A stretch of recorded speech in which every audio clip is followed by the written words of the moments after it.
ഹിന്ദുമതത്തിലെ പ്രധാനപ്പെട്ട ഒരു വിഭാഗമാണ് ശൈവം, ഷൈവിസം.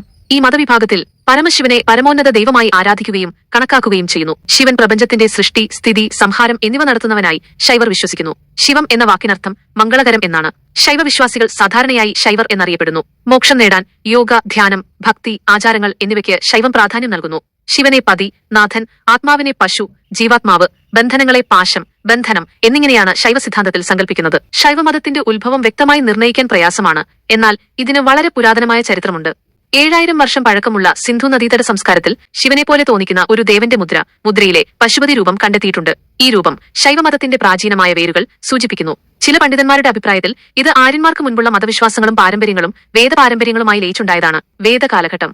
വേദങ്ങളിൽ രുദ്രൻ എന്നൊരു ദേവനെക്കുറിച്ച് പറയുന്നു. കൊടുങ്കാറ്റുമായി ബന്ധപ്പെട്ട ഭയങ്കരനായ ദേവനായാണ് രുദ്രനെ ചിത്രീകരിക്കുന്നത്. പിന്നീട് ഈ രുദ്രനെ മംഗളകരമായവൻ എന്ന അർത്ഥത്തിൽ ശിവൻ എന്ന് വിളിച്ചു തുടങ്ങി.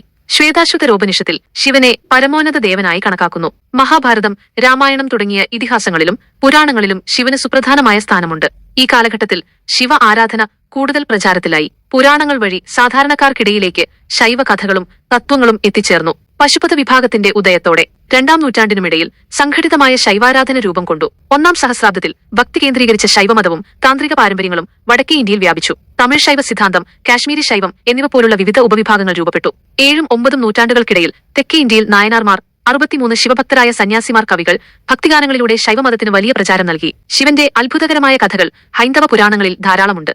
അവയിൽ പ്രധാനപ്പെട്ട ചിലത് ദക്ഷൻ നടത്തിയ യാഗത്തിന് ശിവനെ ക്ഷണിക്കാതെ അപമാനിച്ചു. ഈ അപമാനം സഹിക്കാനാവാതെ സതീദേവി യാഗാഗ്നിയിൽ ദേഹത്യാഗം ചെയ്തു. ദുഃഖിതനായ ശിവൻ സതിയുടെ ശരീരം തോളിലേറ്റി ലോകം മുഴുവൻ അലഞ്ഞു. ഈ സമയം ശിവന്റെ ക്രോധത്തിൽ നിന്ന് വീരഭദ്രൻ അവതരിച്ച് ദക്ഷയാഗം നശിപ്പിക്കുകയും ദക്ഷനെ വധിക്കുകയും ചെയ്തു. പിന്നീട് ശിവൻ ദക്ഷന് പുനർജന്മം നൽകി. പ്രാധാന്യം. ശിവന്റെ കോപവും ഭാര്യാഭർത്തൃബന്ധത്തിന്റെ പ്രാധാന്യവും ഈ കഥ പറയുന്നു.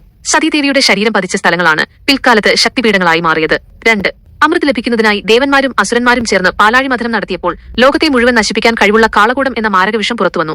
ഈ വിഷം ആര് കുടിക്കുമെന്നറിയാതെ എല്ലാവരും ഭയന്നു. ലോകത്തെ രക്ഷിക്കാൻ മൃത്യുഞ്ജയനായ ശിവൻ ആ വിഷം പാനം ചെയ്യുകയും അത് പുറത്തേക്ക് പോകാതെ കഴുത്തിൽ തടഞ്ഞു നിർത്തുകയും ചെയ്തു. വിഷം കഴുത്തിൽ നീലനിറത്തിൽ കാണപ്പെട്ടതിനാൽ ശിവന് നീലകണ്ഠൻ എന്ന പേര് ലഭിച്ചു. പ്രാധാന്യം. ലോകരക്ഷയ്ക്കും ത്യാഗത്തിനും വേണ്ടിയുള്ള ശിവന്റെ സന്നദ്ധതയും സംഹാരകനായിരിക്കുമ്പോഴും ശിവന്റെ മംഗളകരമായ സ്വഭാവവും ഈ കഥ വെളിപ്പെടുത്തുന്നു. 3. അർദ്ധനാരീശ്വര സങ്കല്പം. ശിവന്റെ പകുതി ശരീരത്തിൽ ഭാര്യയായ പാർവതീദേവി ശക്തി ലയിച്ചിരിക്കുന്ന രൂപമാണിത്.